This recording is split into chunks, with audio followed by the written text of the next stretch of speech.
Olá, meus queridos amigos de Guaratiba, Rio de Janeiro, principalmente aqueles que pertencem à Associação Beneficente Espírita Bezerra de Menezes. É uma alegria muito grande falar com vocês novamente. Agradeço demais ao convite muito gentil feito pelo Brando. E o tema da nossa conversa de hoje é muito importante, não apenas dentro da doutrina espírita, como fazendo parte da nossa vida, do dia a dia das nossas existências. Vamos falar sobre a caridade do entendimento ou uma pergunta: como praticar o entendimento? Este tema foi retirado do livro Ceifa de Luz, escrito pelo Emmanuel, através da psicografia do nosso querido Francisco Cândido Xavier. Eu tenho um exemplar antigo aqui do Ceifa de Luz, ele até tinha descolado algumas folhas, aí a gente improvisou uma encadenação espiral aqui, não é?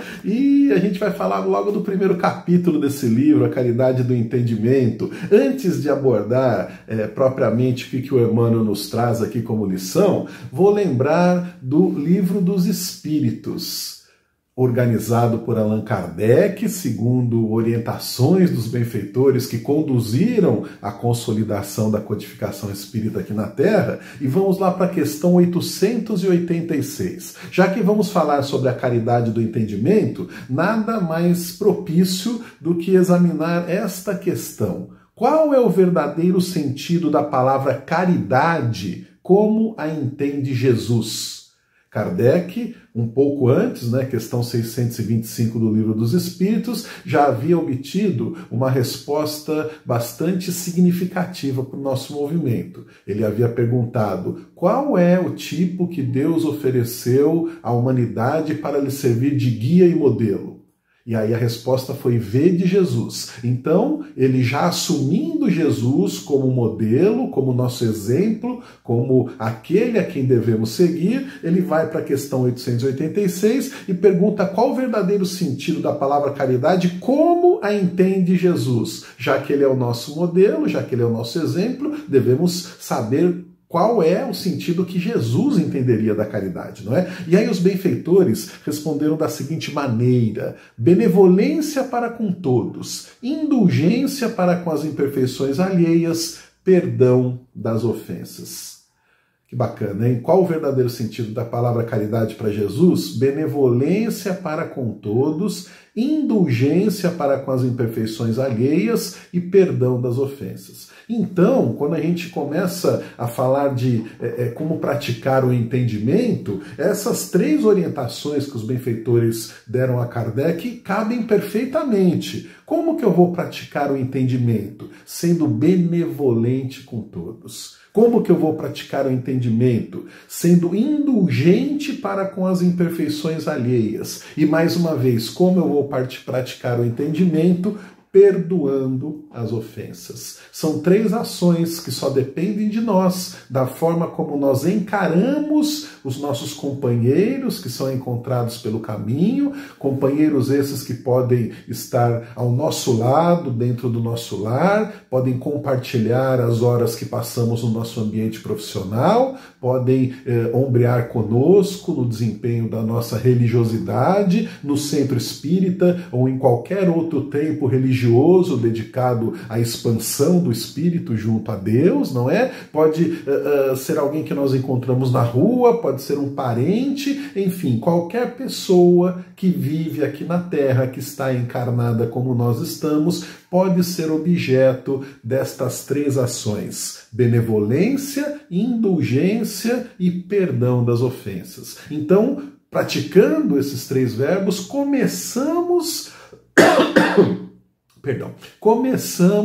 a praticar a caridade do entendimento. Kardec vai fazer um comentário a essa resposta. O amor e a caridade são o complemento da lei de justiça, porque amar ao próximo é fazer-lhe todo o bem possível que desejaríamos que nos fosse feito.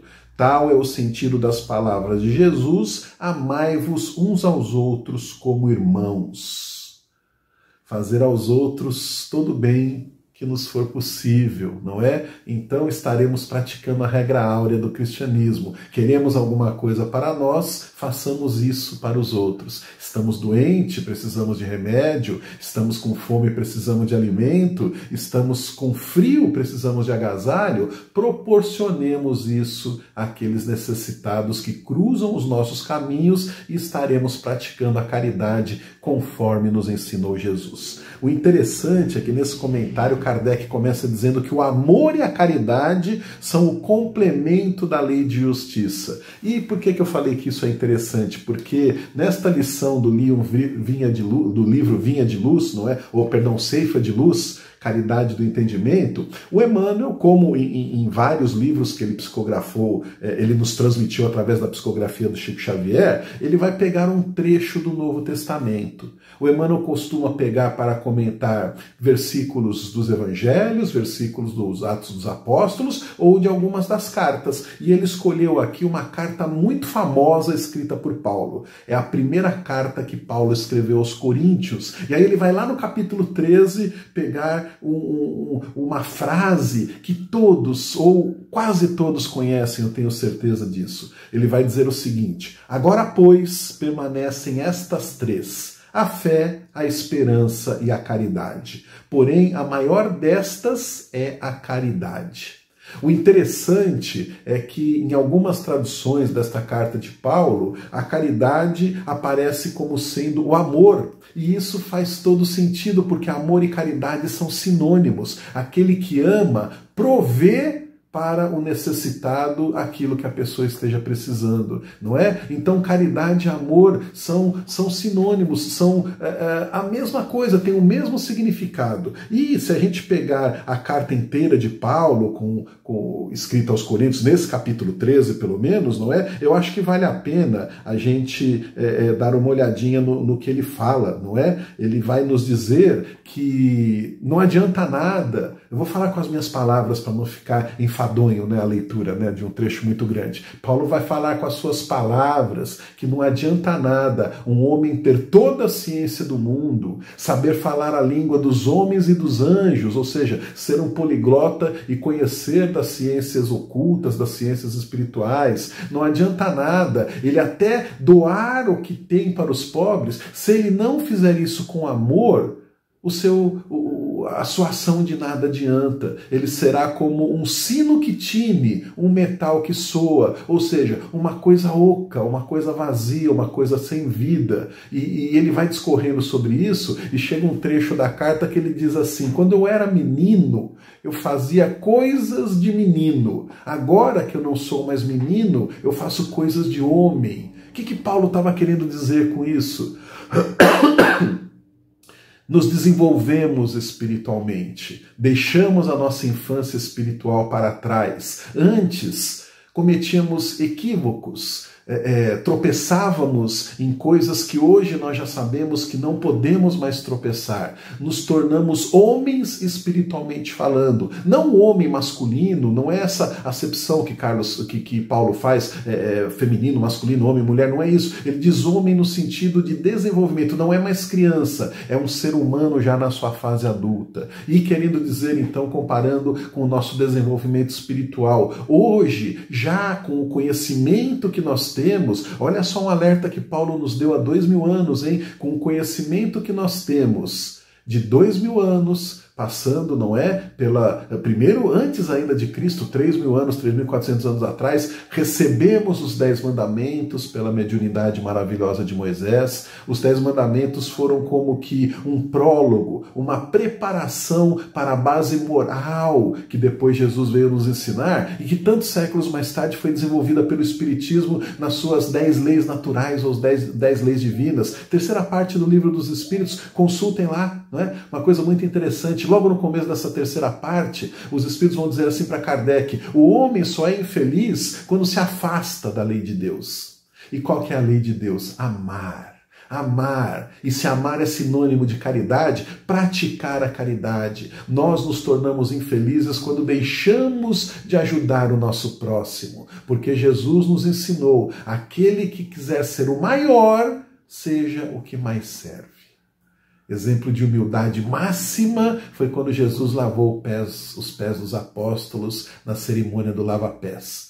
Humildade, serviço ao próximo. Então, praticar a caridade é servir ao próximo. E aí o Paulo vai nos dizer que quando não fazemos mais as coisas de meninos, não vivemos mais pelos instintos, não temos o egoísmo tão arraigado na nossa personalidade, já começamos a desenvolver a nossa mente para projetarmos pensamentos em favor dos outros, estamos adentrando na fase da maturidade espiritual para a nossa alma.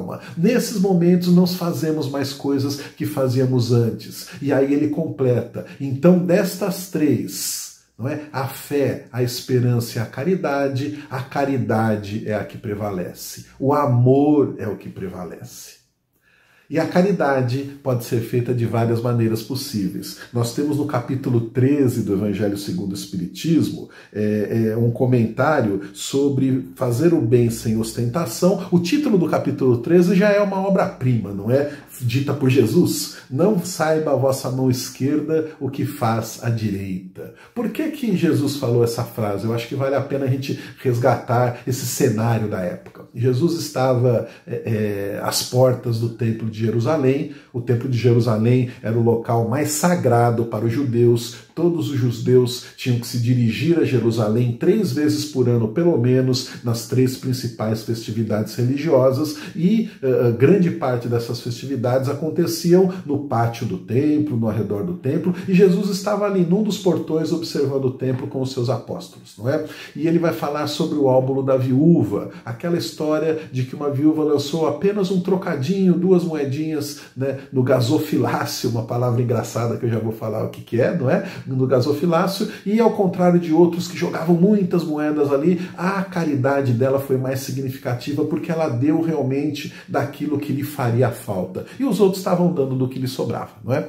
E por que Jesus fala não saiba a mão esquerda o que faz a direita? O gasofilácio era uma urna de metal alta, tá? Ela ficava mais ou menos na altura da cintura de uma pessoa de pé. E a maioria das pessoas era destra, naquela época ainda não é? O destro é como se fosse um dominante aí para as pessoas para usarem as mãos, tal, né? Então a maioria das pessoas era destra, elas entravam no templo, o gasofilácio estava colocado do lado direito, que era com a mão, do lado esquerdo de quem vem em direção a ele, do lado direito de quem chega na porta, não é? Então, com a mão direita, elas jogavam as moedas lá dentro. E os orgulhosos, os envaidecidos, aqueles que queriam fazer propaganda da sua caridade, jogavam uma grande quantidade de moedas. Para quê? Para elas tilintarem dentro do gasofilácio. Elas iam batendo nas paredes do gasofilácio, caíam lá no fundo, faziam um estardalhaço danado e todos em volta se admiravam.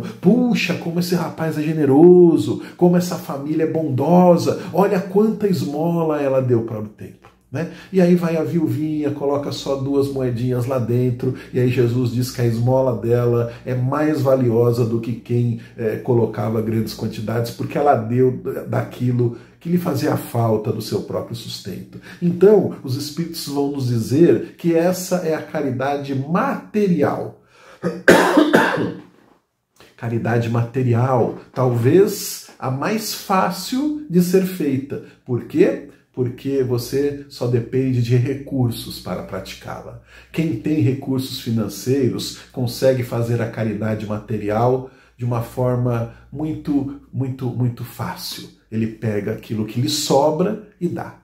E por que eu digo aquilo que lhe sobra? Porque dificilmente nos nossos dias atuais, como já era assim nos dias de Cristo, a pessoa vai dar do que lhe faz falta. Porque existe um pensamento ainda dominante de quem, e aí eu me incluo também, não é? Porque a humanidade toda ainda eu acho que está nesse estágio mental, de quem ainda não entendeu a frase que Jesus nos ensinou no Pai Nosso, quando nós rogamos a Deus assim: o pão nosso de cada dia nos dai hoje. Nós pedimos a Deus para nos sustentar diariamente, nos sustentar fisicamente, nos sustentar espiritualmente. E Deus a cada dia nos provê o sustento físico e o sustento espiritual. Mas mesmo assim, nós queremos juntar. Nós somos ávaros, abarrotamos os nossos cofres, fazemos aplicações, e aí os Espíritos falam assim para Kardec: existe uma linha muito tênue entre aquilo que é previdência e aquilo que é egoísmo. Porque a pessoa muitas vezes justifica para si mesmo o seu próprio egoísmo, dizendo: o que eu estou poupando é para garantir a segurança financeira dos meus filhos quando eu não estiver mais aqui fisicamente presente. Será que é isso mesmo? Ou a pessoa está juntando para si mesma, para não ter que correr o risco de passar algum tipo de necessidade material no futuro?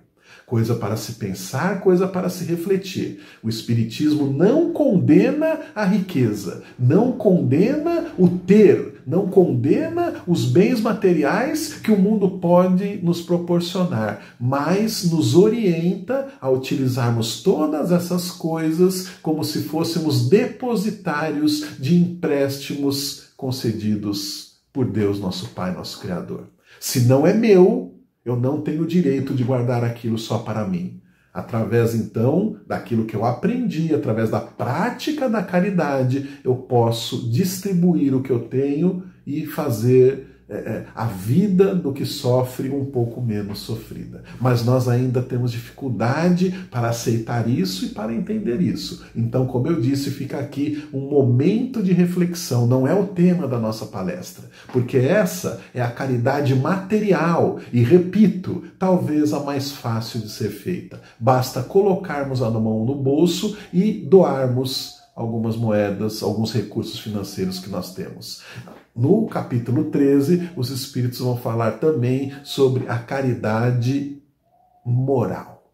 A caridade moral vai muito além da caridade material e talvez seja essa a grande prova que a maioria de nós enfrenta aqui na Terra.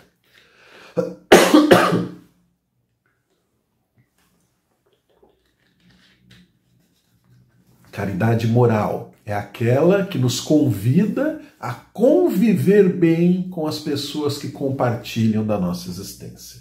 A caridade moral é aquela que nos convida a tolerar o diferente, a compreender aquele que vai contra as nossas ideias, a ser benevolente com os que nos fazem mal. A caridade moral, que é a caridade do entendimento, vai nos chamar à realidade da vida, quando somos confrontados por pessoas diferentes de nós, com pensamentos diferentes, seja na área social, seja na área religiosa, seja na área política. E hoje, meu Deus do céu, como isso está aparecendo com tanta abundância pelas redes sociais, a internet está inundada de pessoas extremistas em suas opiniões que não toleram as opiniões alheias. Se a pessoa quer dar a sua opinião, ela tem todo o direito de fazer isso. Mas da mesma forma que ela tem o direito de se expressar livremente, o outro também tem. E isso não deve ser motivo para embate ou para inimizades.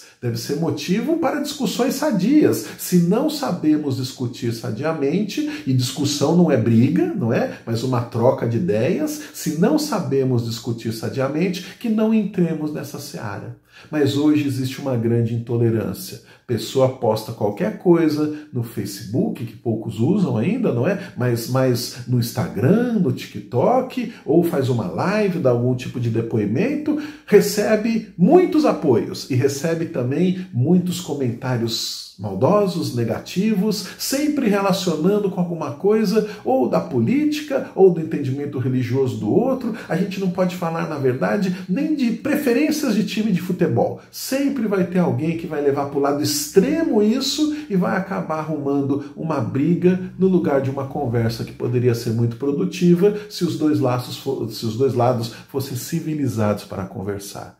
A caridade do entendimento nos convida a isso, então.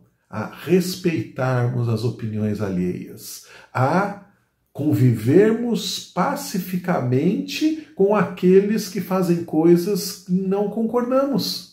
Porque nós não somos donos da verdade. O Espiritismo, na minha modesta e humilde opinião, tem uma vantagem em relação às outras religiões, porque ele se baseia na fé raciocinada. Então o espírita crê porque entende e não crê por crer. Não é? Isso é um passo à frente, mas nem por isso nós espíritas somos melhores do que os praticantes de outra religião. Lê do engano quem pensa assim. Nós espíritas somos cidadãos comuns, encarnados aqui na Terra para evoluirmos, para galgarmos vagarosamente essa escada da evolução que é individual. Eu não consigo fazer com que o outro evolua por mim, ou que evolua junto comigo, por mais que eu goste dele. A subida na escada da evolução é individual. E por mais que doa isso, é uma caminhada solitária mesmo, porque eu vou estar num patamar evolutivo, a minha esposa ou meu esposo estará em outro, meus filhos estarão em outro, todos mais ou menos iguais, mas não idênticos. E como esses patamares evolutivos não são idênticos, surgem diferenças de entendimento.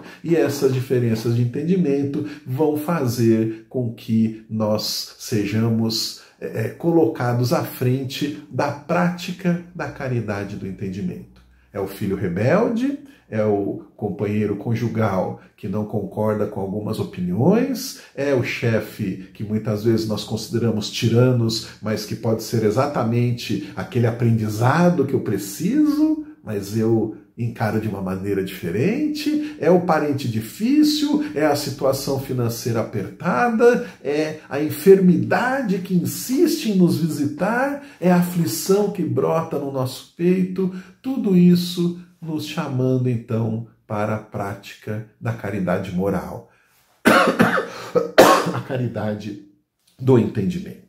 Um pouquinho mais à frente no Evangelho segundo o Espiritismo, no capítulo 15, Kardec vai fazer um comentário muito interessante.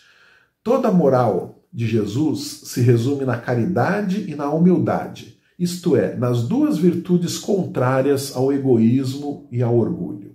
Em todos os seus ensinos, ele aponta essas duas virtudes como sendo as que conduzem à eterna felicidade. Então, caridade e humildade. Quando nós, com humildade, encaramos aquele adversário, e aí eu vou usar a palavra adversário porque eu não gosto de usar a palavra inimigo, não é? Eu acho que inimigo é uma coisa muito pesada. No passado, nas nossas reencarnações anteriores, talvez tivéssemos feito aí uma coleção de inimigos, não é? Mas hoje não. Vamos avançando no entendimento, vamos ficando com o coração mais preenchido de amor, não é? Então nós temos hoje talvez alguns adversários, né? E aí esses adversários são colocados na nossa vida e nós somos convidados a praticar com eles a humildade da caridade do entendimento. Por que isso? Porque não é fácil calar na hora do calor de uma briga, de uma discussão, mas é necessário. Se nós quisermos ser pacificadores como Jesus foi, precisamos saber calar, precisamos aprender a calar. O Chico tinha sempre, né, nosso querido Chico Xavier, tinha lições valiosíssimas para todas as situações. E logo no início do seu desenvolvimento mediúnico, ele era muito criticado, e aí o espírito da sua mãe aparece para ele e o encontra triste, né? E fala: Chico, o que foi? Ele fala: ah, mãe, eu tenho sido alvo de tanto deboche, tenho sido alvo de calúnia, tenho sido alvo de tantas acusações injustas, e eu tenho vontade de responder, mas o Emmanuel me diz para não responder. Como que eu posso fazer isso? E aí a sua mãe lhe diz assim: ah, Chico, use um remédio chamado a água da paz.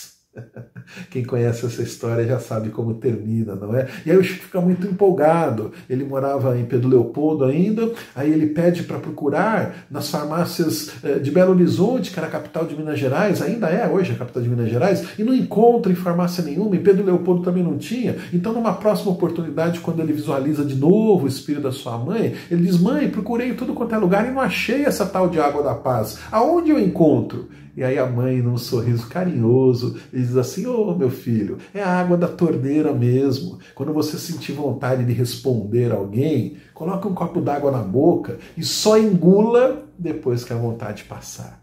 A água da paz. Quantas tragédias poderiam ser evitadas se nós nos calássemos em vez de respondermos?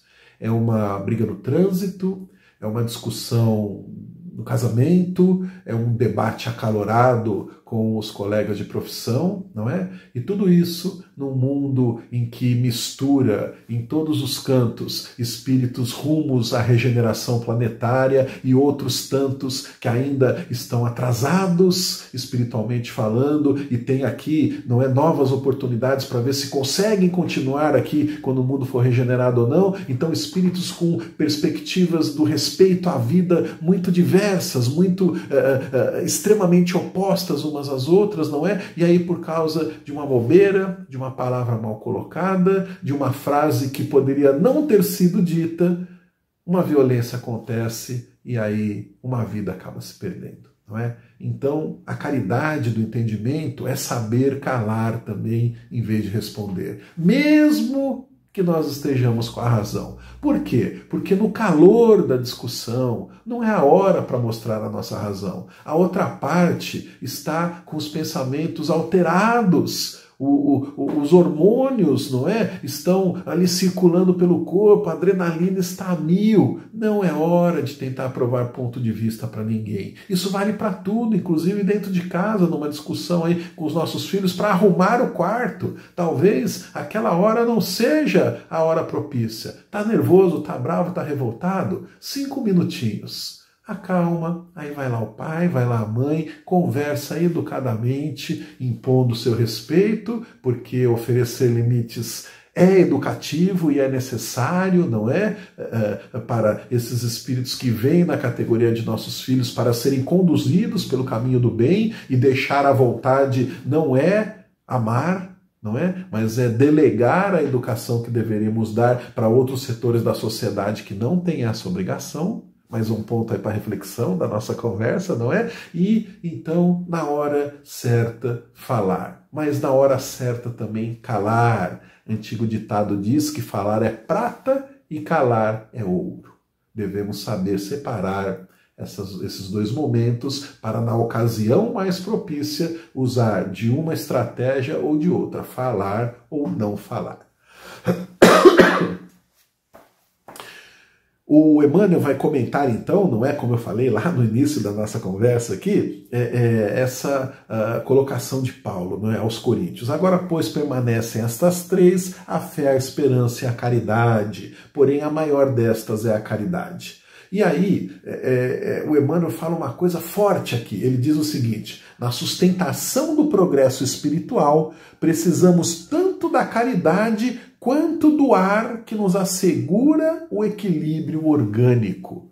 Olha só, gente, sem ar, sem respirar, nós morremos fisicamente. O nosso organismo físico precisa do oxigênio que entra através das nossas narinas, da nossa boca, vai lá para o pulmão e no mecanismo perfeito e maravilhoso desta máquina divina que é o nosso corpo, não é? Esse oxigênio se mistura ao sangue, percorre todas as nossas artérias, os nossos vasos capilares, as nossas veias, enfim, não sou da área da biologia, mas eu sei que vai para cada cantinho do nosso corpo, da ponta da cabeça até o último dedinho do pé lá embaixo, abastecendo nossas células com o sangue rico em oxigênio, não é? E aí esse sangue volta para o coração com o nome de sangue venoso, ele vai como sangue arterial, volta como sangue venoso, faz a troca nos pulmões de novo, expelimos gás carbônico e nos reabastecemos com oxigênio. Sem esse ciclo respiratório, a vida não se mantém fisicamente, inclusive para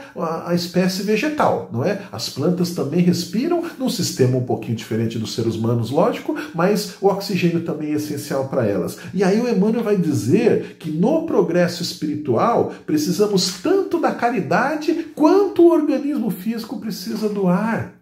Olha só, precisa do oxigênio. Que coisa que nos deixa estupefatos, não é? Quer dizer que a caridade nos sustenta espiritualmente da mesma maneira que o oxigênio nos sustenta fisicamente. À frente de qualquer problema complexo naqueles que te rodeiam, recorda que não seria justa a imposição dos teus pontos de vista para que se orientem na estrada que lhes é própria. O Criador não dá cópias e cada coração obedece a sistema particular de impulsos evolutivos.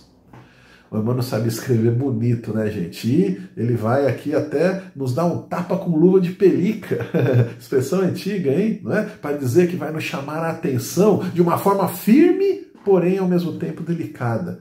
Qualquer problema complexo naqueles que te rodeiam, ou seja, naquilo tudo que eu falei, nossos parentes, nossos filhos, nossa esposa, nosso esposo, os companheiros de serviço, as pessoas no centro espírita, aqueles que nós encontramos fortuitamente na rua, para qualquer um que nos rodeia, recorda que não seria justa a imposição dos nossos pontos de vista. Não devemos falar para os outros como eles devem se portar, como eles devem resolver os problemas da vida deles. Óbvio, se alguém nos pedir um conselho, podemos falar assim, olha, se eu acho que você poderia fazer tal coisa, mas a decisão é tua. Cada um tem o seu livre-arbítrio, não é? Olha que frase fantástica. O Criador não dá cópias, cada um de nós é uma individualidade e cada coração obedece a sistema particular de impulsos evolutivos. Nós conseguimos descortinar um panorama muito curto, observando os nossos companheiros apenas pela face carnal aqui na Terra. O que move cada reencarnação? O que vai dentro de cada coração? Quais são os encontros que devem ocorrer para a nossa própria redenção? Que tipo de compensação eu tenho que fazer para minimizar prejuízos que eu causei a outrem ou a mim mesmo em vidas anteriores? Cada qual sabe intimamente disso. E mais ninguém sabe a não ser Jesus, nosso mestre, a não ser Deus, nosso Criador. E aí o Emmanuel vai nos presentear com a solução. Se não podemos nos meter na vida dos outros, ele vai dizer, só o amor é o clima adequado ao entrelaçamento de todos os seres da criação. E somente através dele, o amor, nos integraremos na sinfonia excelsa da vida. Só faremos parte de mundos cada vez melhores, cada vez mais evoluídos, cada vez mais felizes, se nos adequarmos a esta sinfonia promovida pelo amor. Só o amor é o clima adequado ao entrelaçamento de todos os seres da criação. Então, meu amigo, minha amiga, por pior que seja aquela pessoa que você conviva, não é? Por pior que seja o ato que alguém cometeu, e aí não precisa ser alguém próximo a nós, não. Pode ser que ficamos sabendo pelo noticiário de alguma coisa, não é? Um crime, uma corrupção, né? Cada um dentro da sua convicção política, porque todos nós temos a liberdade de pensarmos como quisermos, não é? Mas que saibamos respeitar a outra figura como uma criatura divina, assim como nós mesmos somos, sujeito a erros. Quando nós apontamos o erro de alguém famoso, alguém que sai na mídia, o que faríamos nós se estivéssemos no lugar daquela pessoa? O que faríamos nós? Muitas vezes, aquele que nós condenamos, ele está cercado por valores financeiros que nós nem em sonhos admitiríamos ter à nossa disposição. E ele se vê tentado a usufruir daquilo ilicitamente. E para nós é muito fácil condenar porque estamos longe. E se estivéssemos no lugar? Queira Deus que tudo que eu aprendi até hoje fosse meu arrimo para que eu não caísse em tentação. Mas Jesus nos preveniu. Vigiai e orai, porque o espírito está pronto, mas a carne é fraca. Então tudo aquilo que eu acuso nos outros, aquele criminoso, aquele político corrupto, aquele artista que casou e descasou, e no meu entendimento ele pode ter uma vida promíscua, aquele colega de serviço que engravidou alguém e não assumiu, ou que ficou grávida num episódio de mãe solteira, e por isso acaba sendo submetida ao julgamento dos outros sem razão, aquele adolescente que chega ao meu conhecimento que está envolvido com drogas. Todas as situações em que o ser humano comum aponta o dedo, o cristão, e aí eu não vou dizer o espírito, eu vou dizer o cristão, tem a obrigação de recolher o seu dedo rapidamente e se recordar do episódio em que a mulher adúltera foi colocada à frente de Jesus. E na lei mosaica, a pena para ela seria a lapidação ou o apedrejamento. E aí Jesus pergunta aos que estão enfurecidos em praça pública.